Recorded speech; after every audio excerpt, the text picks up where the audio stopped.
Okay, hello class. Welcome to the project we will be working on for the next week in conjunction with your PE, chemistry, and math classes. The main topic of this project centers on healthy eating, and we will be looking at that through the lens of American history, specifically on how our diet as Americans has changed throughout history, and how that history and politics of eating healthy has turned into the government program known as the National School Lunch Program. Okay, and now let's take a look at American health and diet from the year 1900 through 1945.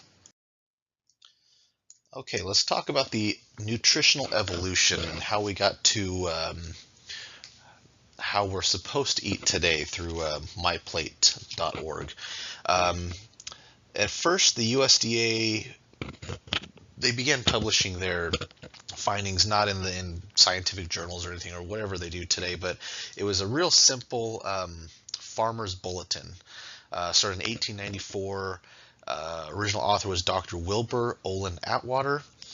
As years progressed, things became a little more specific. 1904 came the Principles of Nutrition and Nutritive Value of Food. This is where he advocated variety, having smaller portions, eating in moderation, measuring calories, something that no one has ever really thought about before, at least in America. Having an efficient, affordable diet, focusing more on nutrient-rich foods with less fat, sugar, starch, pretty much how we eat today. The only thing that is different than things are today is the individual vitamins. They didn't really find out about vitamins in food until 1910. And then in 1910, that same Farmer's Bulletin listed the vitamins A, B1, B2, B3, C, and D, and had specific amounts of how many calories, how much protein, iron, and calcium you should intake as well. So things got a little more serious. Fast forwarding to 1943, World War II. There's food rationings, and they narrowed it down to the basic seven, make things a little more easily digestible, so to speak. Those seven basic food groups were green and yellow vegetables, oranges, tomatoes, and grapefruits, potatoes and other vegetables and fruits, milk and milk products, meat, poultry, fish, or eggs, bread, flour, and cereals, and butter and fortified margarine are the major seven. That lingered around for quite some time. It wasn't until 1956 that the USDA decided to narrow down even further, and they called those the basic four food groups. Those stuck around until 1992, actually, so they held up to history quite well. Again, the basic four are fruits and vegetables, milk, meat, cereals, and breads. They also threw in the other foods. These were the McDonald's and things with a little more fat in them, cooking oil, sauces, things that made food taste better. Here's where it gets a little more interesting. Up in 1992 is where the food pyramid comes about. It was a huge initiative. Came about during President H.W. Bush. Yeah, Herbert Walker Bush, and he had partnered up with Arnold Schwarzenegger, Get Kids Fit, and all that. It was a real big push to revamp the nutrition of kids, much like what Michelle Obama is doing these days, or was doing not too long ago. So the first incarnation of the food pyramid at the base of the pyramid was 6 to 11 servings of bread, cereal, rice, and or pasta. Above that was 3 to 5 servings of vegetables, 2 to 3 of fruits, 2 to 4 of milk, yogurt, and cheese, 2 to 3 of meat, poultry, fish, beans, eggs, and nuts, and 2 to 3 of fats, oils, and sweets up at the top. Now this is where it gets even more interesting and the controversy comes in. I'd like you guys to spend a little more time looking up this area because there's a lot of fishy things going on, no pun intended. If you think that sounded weird having the breads and grains at the bottom, the base of the pyramid, you're right, because the initial food pyramid was redacted by the USDA because it had so many special interests. The meat and dairy and grain industries were all heavily subsidized by the U.S. Department of Agriculture. So if Americans actually ate that, they'd be morbidly obese if they followed it like they said. The authors of the original food pyramid, they didn't get theirs to come out until 2005, which is where My Plate came about. And that is eating more, like it goes right back to the old stuff, eating more vegetables and fruits, less meat, salt, sugary foods, bad fat, everything like that. It's just really surprising that that happened just in 1992. There's lots of documentaries on Netflix about it if you guys want to look a little more into it, but a lot of controversy in our government. Okay, let's go through a brief history of early laws regarding healthcare. We're not even going to touch Obamacare yet. That's coming up later if we even get that far. One of the first healthcare proposals mandated at the federal level was the 1854 Bill for the Benefit of the Indigent Insane. Indigent is just a poor or needy person. This would establish asylums for the insane and as well as the blind, deaf, and this money came from federal land grants that were appropriated to the states. Back then, insane people didn't have places to go. They were outcasts. They were put in jail. People didn't really understand them. It took a lot of effort to get asylums built around the country in that time, and the same thing's happening now. They haven't built any asylums or any places for people to get help like that in decades, and these kinds of people usually end up in jail and titled criminally insane because we don't have any other way to help them. Moving on to Social Security, this was the single biggest socialized kind of program that has at that point ever come about, and almost since part of the New Deal. This was really split down the middle as far as conservatives and liberals. A lot of people did not like it. It was compulsory health insurance. People were being forced to enroll in it, much like the drama around Obamacare is. After that, there was Medicare. It's a social insurance program. It is administered through the United States government, provides health insurance to people who are 65 and over or meet other special criteria like they're handicapped and they're younger than 65, things like that. And the National School Lunch Program is also a type of health-centric law.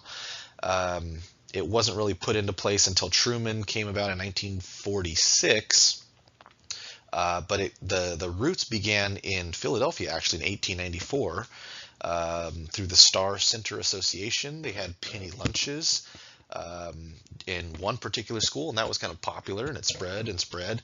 And pretty soon there was 9 schools in Philadelphia in the late 1800s that had penny lunches.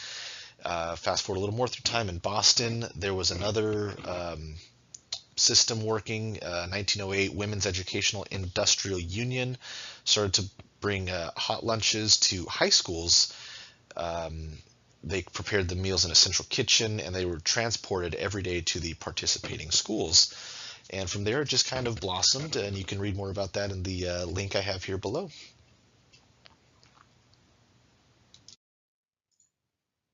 All right, let's get into the nuts and bolts of the National School Lunch Program. This is where everything happens.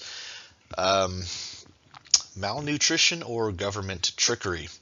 It was widely reported that President Truman said he would often see young draftees and enlistees that were malnourished and thus unable to serve in basic training or, for that matter, the war. If you dig a little deeper, that cute little statement starts to take a darker turn, as most things do in politics. Obviously, because of the Great Depression, there were now many students whose parents could no longer afford to feed them.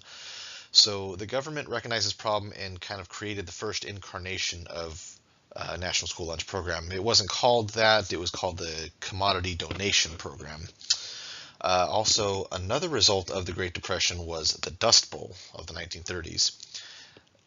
Nearly 1/3 of America was barren. Suddenly, there was no money in in agricultural industries, so people naturally packed up and headed west for better opportunity. In an effort to keep Americans farming and producing food for Americans to eat, federal food subsidies were created by the United States Department of Agriculture. Funds were directed towards farmers to encourage agricultural surplus consumption, actually, via exports and domestic donations. That's kind of how the food got moving within the industry. And at the very early stages of this donation program in March 1937, there was 3,839 schools in the country receiving commodities, and this just grew.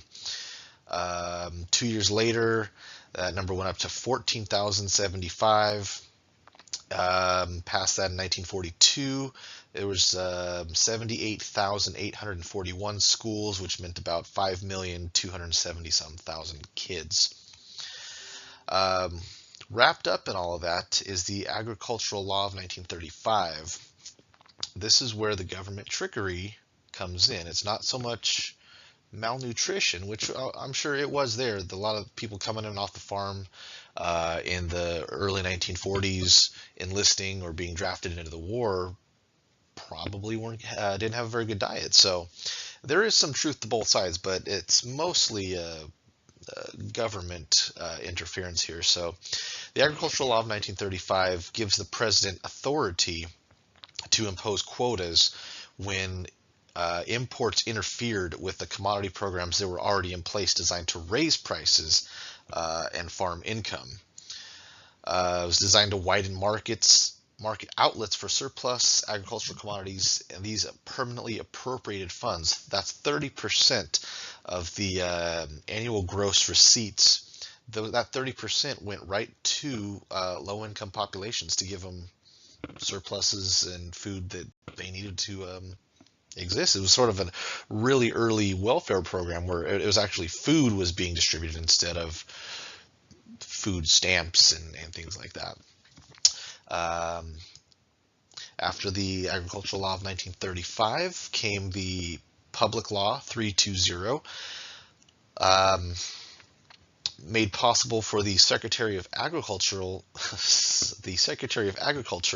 to allot money equal to 30% of the gross receipts, again, to be collected under the customs law during each calendar year. So the Agricultural Law of 1935 and the funds, that's all intertwined in the same thing.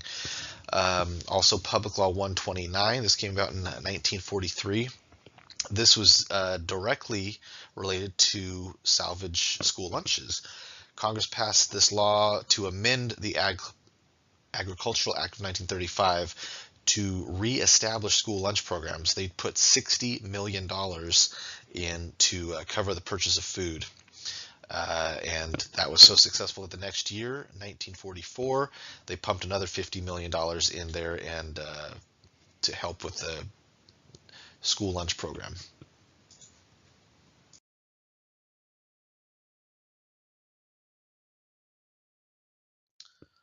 Okay, and this concludes basically part one for the week, or at least for Monday coming up, where I want you guys to listen to the lecture in there, take some notes, watch all the videos that are in the Edmodo class shell. I've also provided them here in the PowerPoint. We're going to be talking about this tomorrow. We're going to expand upon these kind of basic ideas, fill out some flesh on these bones. We're going to work in groups, discuss the major issues, see what you absorbed from this lesson, and kind of relate it to modern times, because there's another obesity epidemic now, and school lunch programs are being reinvented, or have been reinvented, like I said earlier, with Michelle Obama. So we're just going to kind of go through this in greater detail and expand upon it, and at the end of the week, we're going to have a culminating activity that you guys are working on with your PE and chemistry and math classes, and we're going to get to the bottom of the food lunch goings on presently. And I'll see you guys tomorrow.